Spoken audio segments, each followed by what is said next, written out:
তুমি যে আমারে চাও আমি সে জানি, তুমি যে আমারে চাও আমি সে জানি, কেন যে মোরে কাঁদাও আমি সে জানি, তুমি যে আমারে চাও আমি সে জানি। এ আলোকে এ আঁধারে কেন তুমি আপনারে, আলোকে আঁধারে কেন তুমি আপনারে ছায়াখানি দিয়েছাও আমি সে জানি, কেন যে আমারে চাও আমি সে জানি। সারাদিন নানা কাজে কেন তুমি নানা সাজে কত সুরে ডাকো দাও আমি সে জানি, সারাদিন নানা কাজে কেন তুমি নানা সাজে কত সুরে ডাক দাও আমি সে জানি, সারা হলে দেয়া নেয়া দিনান্তের শেষ খেয়া, সারা হলে দেয়া নেয়া দিনান্তের শেষ খেয়া, কোন দিকে পানে বাও আমি সে জানি, তুমি যে আমারে চাও আমি সে জানি, কেন যে মোরে কাঁদাও আমি সে জানি, তুমি যে আমারে চাও আমি সে জানি। স্বামীজি ওই জাহাজ করে যাচ্ছেন, ইউরোপ যাচ্ছেন, যেতে যেতে ইউরোপের মধ্যে এসে পড়েছেন। ইউরোপের সভ্যতা সম্বন্ধে স্বামীজি বলছেন। এই ভূমধ্যসাগর প্রান্ত যে ইউরোপী সভ্যতা এখন বিজয়ী তার জন্মভূমি। এই তটভূমিতে মিশরি, ব্যাবিলি, ফিনিক, ইহুদি প্রভৃতি সেমিটিক জাতিবর্গ ও ইরানি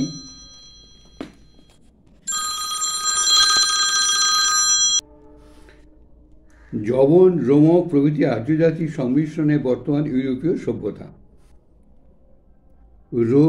রোজেট্টা স্টোন নামক একখণ্ড বৃহৎ শিলালেখ মিশরে পাওয়া যায়। রোজেট্টা স্টোন বনে একরকম বৃহৎ শিলাখণ্ড মিশরে পাওয়া যায়। তার উপর জীবজন্তুর লাঙ্গল ইত্যাদি রূপ চিত্রলিপিতে লিখিত এক লেখা আছে। তার নিচে আর এক প্রকার লেখা, সকলের নিম্নে গ্রিক ভাষায় অনুযায়ী লেখা। একজন পণ্ডিত ওই 3 লেখককে এক অনুমান করেন। কপ্তোস নামক যে খ্রিস্টান জাতি এখনও মিশরে বর্তমান এবং যারা প্রাচীন মিশরীদের বংশধর বলে বিদিত, তাদের লেখের সাহায্যে এই প্রাচীন মিশরী লিপির উদ্ধার করেন। ওইরূপে ব্যাবিলদের ইট এবং টালিতে খোদিত ভল্লাগ্রের ন্যায় লিপিও ক্রমে উদ্ধার হয়। এদিকে ভারতবর্ষের লাঙ্গলাকৃতি কতগুলি লেখক মহারাজ অশোকের সমসাময়িক লিপি বলে আবিষ্কৃত হয়। এতদপেক্ষা প্রাচীন লিপি ভারতবর্ষে পাওয়া যায় নাই। ওই অশোকের সময়কার পরে লিপি ভারতবর্ষে পাওয়া যায়নি। মিশরময় নানা প্রকার মন্দির, স্তম্ভ, সভাধার ইত্যাদিতে যে সকল চিত্রলিপি লিখিত ছিল, ক্রমে সেগুলি পঠিত হয়ে প্রাচীন মিশর তত্ত্ব বিশদ করে ফেলেছে। দেখুন, এখন কেন আগে সব ভুয়ো লেখালেখি, কেন এই পণ্ডিতদের কথা কেন মানবে বিজ্ঞানীরা? এইসব তো আবিষ্কার হচ্ছে, আবিষ্কারে যেটা সত্য প্রকাশ হয়ে পড়ছে সামনে। মিশরীরা সমুদ্র পার পন্টু নামক দক্ষিণ দেশ হতে মিশরে প্রবেশ করেছিল।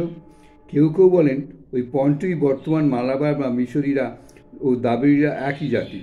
এদের প্রথম রাজ্যের নাম মেনুস। এদের প্রাচীন ধর্ম কোনো কোনো অংশ আমাদের পৌরাণিক কথার ন্যায়। শিবু দেবতা নুই দেবীর দ্বারা আচ্ছাদিত হয়েছিলেন। পরে আর দেবতা এসে বলপূর্বক নুইকে তুলে ফেললেন। নুইয়ের শরীর আকাশ হলো, 2 হাতে 2 পা হলো, আর আকাশের 4 স্তম্ভ। আর শিবু হলেন পৃথিবী। নুইয়ের পুত্রকন্যা আইরিস ও ইরিস মিশরের প্রধান দেবদেবী, তার পুত্র হরের সর্বপার্শ্ব। তিনি এই 3 জন একসঙ্গে উপস্থাপিত হতেন। ইসিস আবার গোমাতা রূপে পূজিত। কি আমি পড়ে শোনাচ্ছি কেন জানেন? স্বামীজির কথা। আর তো স্বামীজির কথা মানে স্বামীজিটার মাথা থাকবে আপনার, এতেই সৎ চিন্তা হবে, 1 নম্বর। দ্বিতীয় কথা হচ্ছে, স্বামীজি একজন ধর্ম প্রচারক। এত ইতিহাস হ্যান ত্যান সমস্ত কিছু দেখুন কিরম বলে যাচ্ছেন। মানে স্বামীজি যে ব্রহ্মজ্ঞ পুরুষ ছিলেন, স্বামীজি যে অবতার বলবো না, স্বামীজি অবতার ছিলেন না, হ্যাঁ, তো অবতার প্রায় পুরুষ ছিলেন। মানে কত বড় শিবের অংশে জন্ম, সে তো একদম 100 বার। অনেক কাণ্ড আছে, আপনারা পড়লে বুঝতে পারবেন। যাক, স্বামীজির কথাই বলি।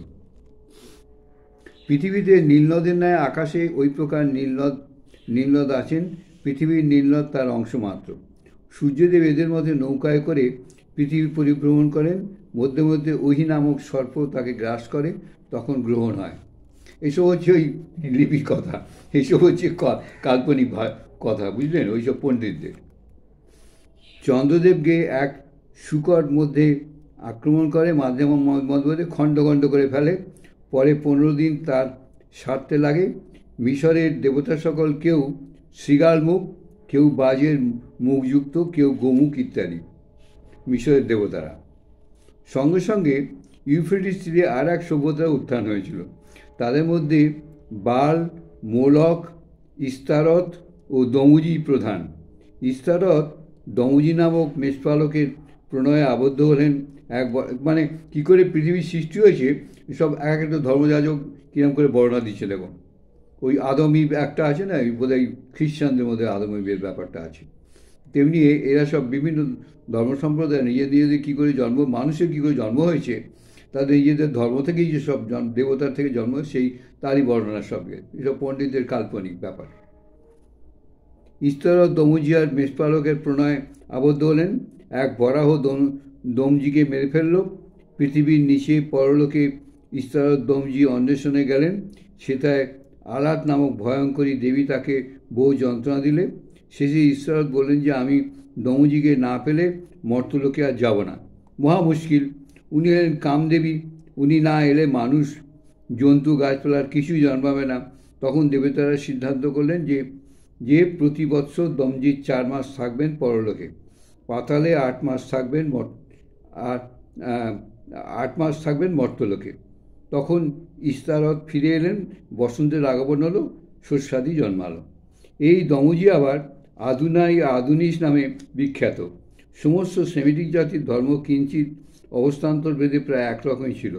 ব্যাবিলি, ইহুদি, ফিনিক, পরবর্তী আরবদেরই এই প্রকার উপাসনা ছিল। প্রায় সকল দেবতারই মোলক, যে শব্দটি বাংলা ভাষাতে মালিক, মুলুক ইত্যাদি রূপে এখনও রয়েছে, অথবা বাল অথবা অবান্তর ভেদ ছিল। কারু কারু মত এই আলাত দেবতা পরে আরব দিগের আল্লাহ হলেন। এই সকল দেবতার পুজোর মধ্যে কতকগুলি ভয়ানক জঘন্য ব্যাপারও ছিল। মোলক বা বালের নিকট পুত্রকন্যাকে জীবন্ত পোড়ানো হতো। ইস্তারেতের মন্দিরে স্বাভাবিক ও অস্বাভাবিক কাম সেবা প্রধান অঙ্গ ছিল। ইহুদি জাতির ইতিহাস ব্যাবিল অপেক্ষা অনেক আধুনিক। পণ্ডিতদের মতে বাইবেল নামক ধর্মগ্রন্থ খ্রিস্টপূর্ব 500 বছর হতে আরম্ভ হয়, খ্রিস্টের পর পর্যন্ত লিখিত হয়। বাইবেল যে লেখা হয়েছে এটা খ্রিস্টপূর্ব 500 বছর আগে, এটা ইহুদিদের মত। যাকে এখানে আমি শেষ করি, পরে আবার এর পরের অংশ দিয়ে কী বলে দেখি স্বামীজি। স্বামীজির কথা ভাবতে হবে না, বুঝলেন? স্বামীজি যা বলে সব শুনতে হবে। শুনতে হবে, আমি জোর করছি না, আপনারা শুনতে ইচ্ছে করে শুনবেন।